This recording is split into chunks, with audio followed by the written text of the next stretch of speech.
ni gimachielo mabe aparo ni omiyo to bete kanisa en ni systems okti. Ing'e ni ka systems tiyo gimoro amora tiyo. Tiyudo ka kata in sami uyo gi flock mari, to in gi fuong'ruok. Nikech shida onge mang'eny matimo ang'owa mabiro.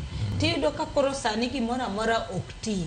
Kata jamibadhi no ng'e mana ni kanisa makadhi agora. To kata katimo mibadhi nano tibo wache ni to ng'ane malemo ga pile mopogre gi lemoni momako kanisa motego ni kato timo ang'owa uhangone. Koro paro ni mani monego kata kanisa o trace footsteps gi mondo ging'i ni to koth nochako gowa kanye. Nikech mana kaka ineno Fredo wache ni chon kanisa ne en kama noluor ahinya. Mana kaka sani neno ka koro shida mag sirikal omiyo japuonj luoro mane ntiere cha onge. Mane ndalo mane jonyuol nwa nitiere ne en luoro makata ka kiromo gi nyathi e gweng' to tek ni in japuonj. Kano otimo makosa ti discipline makata koken nyathini kata kokosome skundi.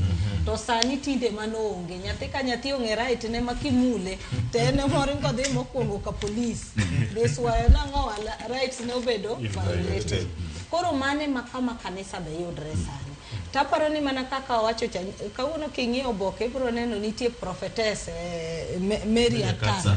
Mane yudo ni othomo yudo ka otopong' gi pesa. To kata kani keto wacho ni nyaka ike mana e kanisa mondo miki ng'ato kwalo. Maelope. Koro yudo ka majadolo makate tho podo rita ng'owa mwandu ne. Koro nyisa ni mano ka koro kinyiso ng'ato ni ka in ja kanisa to nigi bed selfless. To ng'ato ok ne mano. Nikech oneno ni mano temi wacho be ema mumo wacho. Lakini ideal to pogore.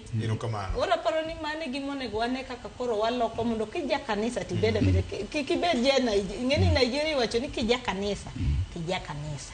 Kija piny tija piny. Ok inyal kikare. To Kenya kato wakiko. Erokamano.